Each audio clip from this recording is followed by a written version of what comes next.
Okay, last minute touches before we leave for Gallipoli. Anzac Day tomorrow, special day for us Kiwis. This is a reason we really don't like one night stays though. Packing and unpacking for one night. So it was a good place to stay for $100 a night. We're in the heart of everything. That's the awesome part of it. We have to walk now about 10 minutes down to where we get on with our group, and then from there we walk another, who knows, down to get on the buses. Okay, so for our international audience that don't know a lot about New Zealand, we fought in World War II with the Anzacs, and the Anzacs are a combination of the Australian and New Zealand Army Corps, and they fought here in Turkey actually. And so on the 25th of April, across Australia and New Zealand, we do big things to mark and remember our fallen soldiers. Many Kiwi soldiers, many Australian soldiers died here. So we're with 5 busloads of Kiwis and Aussies this morning, heading out to Gallipoli, which was a place where significant losses happened in the conflict. And so we're really excited to be going out there to remember them. So you have these really interesting feelings as a Kiwi, sort of wandering with a bunch of Australians down to your transport to go to Gallipoli. And you actually, like, right from the start of this, I'm already thinking, like, how can I complain about my bad sleep I had last night when these guys were sleeping on cliffs with nothing? They were freezing to death, they were getting shot at. You're walking down the hill dragging your Kathmandu high quality baggage, thinking they just had a rucksack. So it's quite poignant, this thing, just sort of walking in a mob of Kiwis and Aussies, yeah, thinking about them. I was just thinking, I'm feeling excited to be able to have this opportunity to go with this massive big group, and there'll be so many more people to gather together for this very special event, very special day. See that? See this? For the teddy bears. Now, if you're wondering what the click-clacking noise, that in the background, this is the sound of dragging bags over cobblestones. So you want good quality bags that can handle that sort of terrain. And so here's the other early observation. A lot of times, traditionally, this trip has been something for young backpackers hanging out in the UK. They come down here to party and go to Gallipoli. Our group's quite mixed. We've got young peeps and old people. We're 2.5 hours on the bus and we are heading towards Gallipoli. We're going to stop at Istanbul for a bit of food in about an hour or two, and otherwise it's just bus. Okay, well that's an instant reminder of where we are and why we're here. I've just stepped off the bus and bingo, this is an example of what the trenches look like.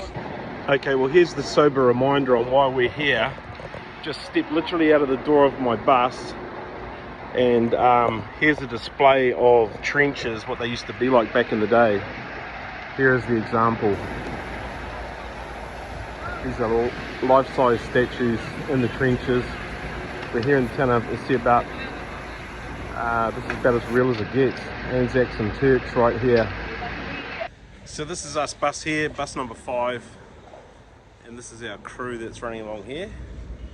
Not sure how many of us, probably 200 or 300 in our group. Of course, you go all the way across the world to meet somebody that's pretty close to home, and you know all their friends and they know all yours. How cool is that? World's a small place when you're from Aotearoa.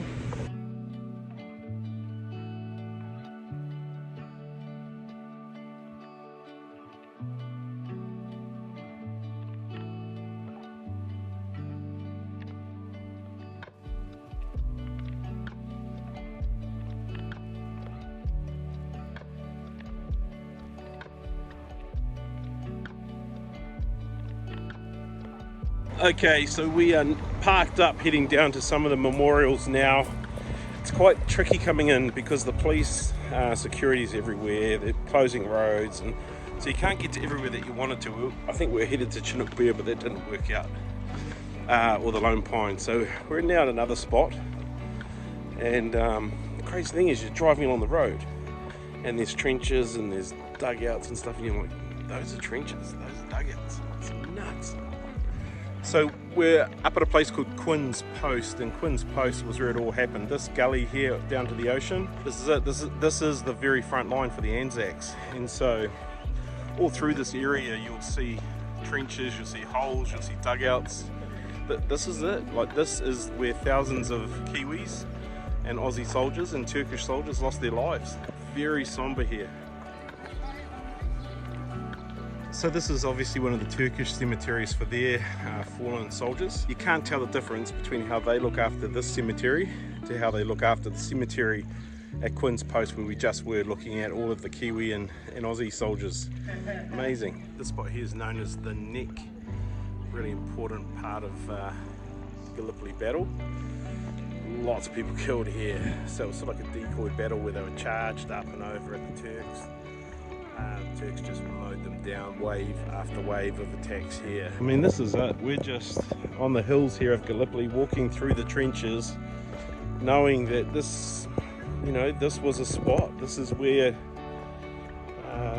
the Anzacs kicked off their first campaign together, and where many of them lost their lives. It's crazy. So just walking down to try and get a view off over the cliff edge to see when they were told to take that hill, what it was. This is Turks Point. It's actually quite emotional. It feels quite emotional being here. Just, you know, when you think about all of the Anzac parades that you've ever been to at home, and to actually be in this place where Anzac Day all started. Wow. It's really impossible to put into words or to take photos and share those photos compared to what you actually can see when you're here. Like, all around us are the remnants of trenches where hundreds and thousands of men were stuck for months and months and months and months, 24 hours a day, with gunfire and bombs going off all around them. It's a pretty somber place. Okay, so just over our shoulders there, that is where we'll be going in the morning for the dawn parade, down there on the beach. You can see those white tents, that's us down there. So it's been a pretty good tour so far. We just get to cruise off to the different sites. We're off to Chinook Bear now. Things are obviously getting set up for the media and all that sort of thing too around the different places. Chinook Bear is where the Aussies do their memorial stuff, and that will be, sorry, the Kiwis, where we do our memorial stuff. This will be our last stop tomorrow too. So we are standing at the top of Chinook Bear. All the memorials are just behind us here. Of course, our famous Northlander Harding Waipuke Leaf, this was the spot where he gained some notoriety fighting in the Māori Pioneer Battalion. Wow. Okay, so I've got to be honest, there are tours that go around here all the time. Like, it's pretty obvious from Istanbul, you can book a day tour or 2-day tour to come up to these significant sites, and you get a war historian guide and he'll tell you all about it. But I just, you know, I've got to say, if you are going to travel to Europe and you're a Kiwi or an Aussie, try and time it around April the 25th. I think you'd regret it if you came to Gallipoli and not on Anzac Day. This is a whole different vibe here because they're getting ready for everything tomorrow. So you have to just recommend to you, come if you can, get along to Anzac Day, no regrets. To the victor the spoils, or so they say. So this is the Turkish monument. It's fairly sizable. Okay, this is one of the last spots we were at, and this is a beautiful view over the Dardanelles, because this is where the French and the British Navy and armies arrived, and this is their monument here. And 860 drowned out there in the ocean. A bunch drowned, a bunch just got smoked here by the Turks when they got on land too. Okay, that has been a big day of just cruising around the sites from World War I. Pretty informative, learned a bit of stuff, got overawed with some of the things we saw.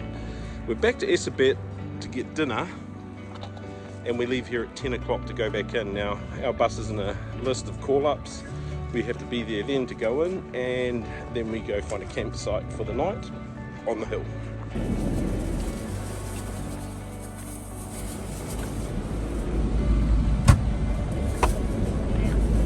Okay, so we are in a forever bus line, just waiting to get through security. It's pretty tight. They reckon it's going to be like, hey, it's going to be like airport security to get through into the ceremony area, so pretty tight, which is comforting. A lot of people will come here, so getting checked, that's a good thing for me. We're sitting in a dark bus waiting for the Gestapo to storm it.